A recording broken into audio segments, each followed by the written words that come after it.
Sairam, my name is Eashwaramma. This year is my last year in SSE. This may seem sad because it's the end of my spiritual education, but I believe endings should not be bad. This just means that there's something else about to begin. I spent 9 years here, and from what I know, I will use for the rest of my life. To be completely honest, I was never truly excited to come to class every Saturday. I felt it was more of a chore rather than something that will benefit me. I figured that if it wasn't as nearly as important as my everyday life. But one day, I realized this class was fixing me up for my everyday life. I was learning to become a better person. Now that I think about it, me not wanting to go to class made me patient in going to class every year. I learned that you have to have respect for yourself before people will. Also that manners are a necessary part for every personality. So this means respect for ourselves guides our morals. Respect for others guides our manners. Everything is connected. This is what I learned in this class. This is what I will carry with me for the rest of my life. Everything is connected and everyone is the same. Respect means manners and endings mean new beginnings. Thank you.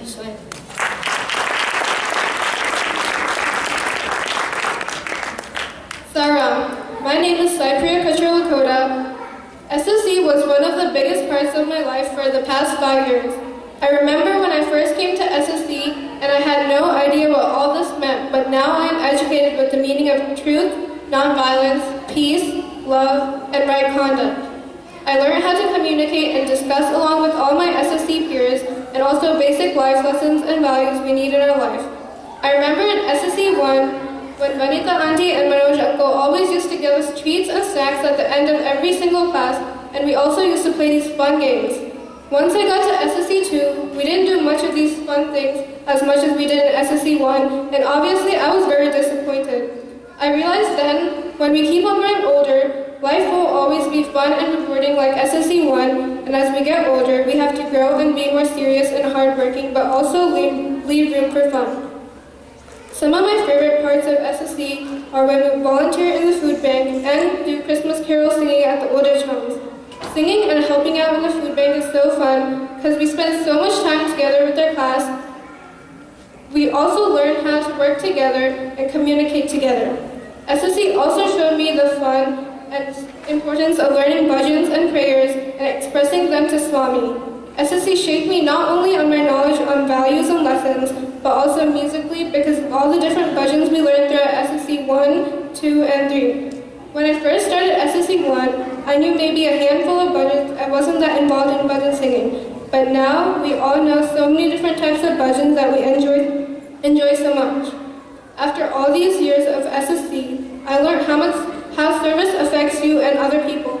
I feel like service is one of the most important values because it brings joy to the person or being you're helping, and definitely yourself too. Service is definitely something I can pursue for the rest of my life, which I will take with me now that I'm graduating. Finally, I want to thank all the SSE teachers, volunteers, and children for making SSE a wonderful experience, and hope to be aside all of you even after I have graduated. Thank you once again, Sarah.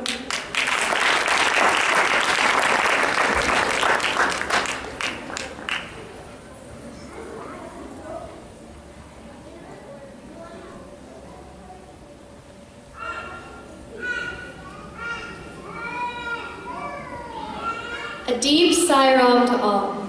My name is Surasya, and this evening I will be sharing with you the influences of my SSE experience. 2 years ago, I was unaware of the wonderful happenings in our local Science Center. Unlike my graduating peers, I had not lived my entire childhood as a part of SSE. I began attending SSE along with everyone else, an enthusiastic 6-year-old Group 1 student, but unfortunately, I was able to attend for only 2 more years before driving 40 miles to the center became a difficulty for my family. Just like that, my spiritual education nearly came to a halt. But thankfully, my parents never allowed that to happen. I continued attending bhajans and praying to Swami, unaware that these would become major events in my life once again. When my parents' schedules allowed for it to happen, and with Baba's grace, I resumed Bal Vikas. To my surprise, I found that I could easily my new Group 3 friends. And from them, I was able to learn valuable advice about school and extracurricular activities. Every class session left me a little more wiser and a lot more grateful for my life than before. And what I learned will be carried with me forever. Understanding the significance of my birth and the relevance of devotion to spiritual and materialistic success has undoubtedly morphed me into a person with the capacity to achieve my dreams and help others. Imparted with such knowledge, I set out with Swami by my side, ready to face the world and live to my greatest potential. I would like to deliver a huge thank you to all of my selfless and knowledgeable teachers, my helpful peers, my loving parents, and most importantly to our dear Sai Baba, all who have played the role of a lighthouse in my quest for reaching the shore of becoming a living Swami. The impact they have had on my life has been most profound and touching. Thank you.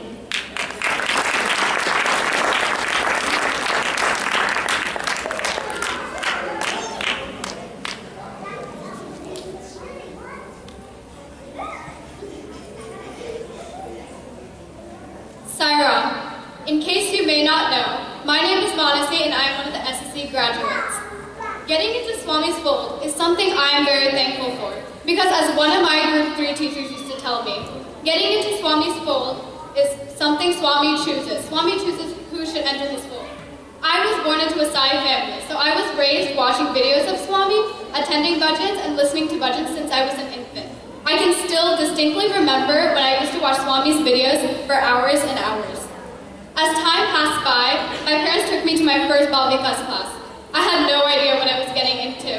I remember my first lesson was called Keeping One's Word, and our first story was called The Banyan Tree.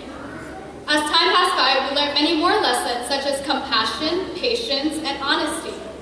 But the real challenge was to put it into practice, especially when Swami made it sound so easy. He used to say, love all, serve all. Simple as that.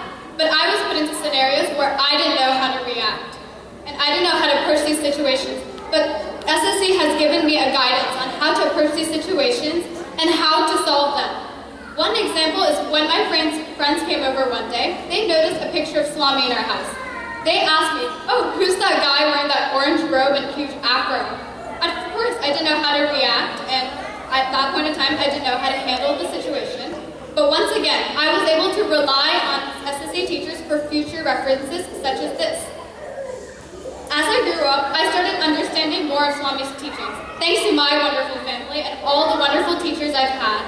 Especially when I've entered Group 3, I had one teacher that could understand my complications as an adolescent. When she left, I perceived that I may not have a teacher who could understand my doubts and my problems. But when my new teacher came, she gave me a solution to every problem and helped me connect all the values through everyday science. She introduced a new perspective of all the values to me.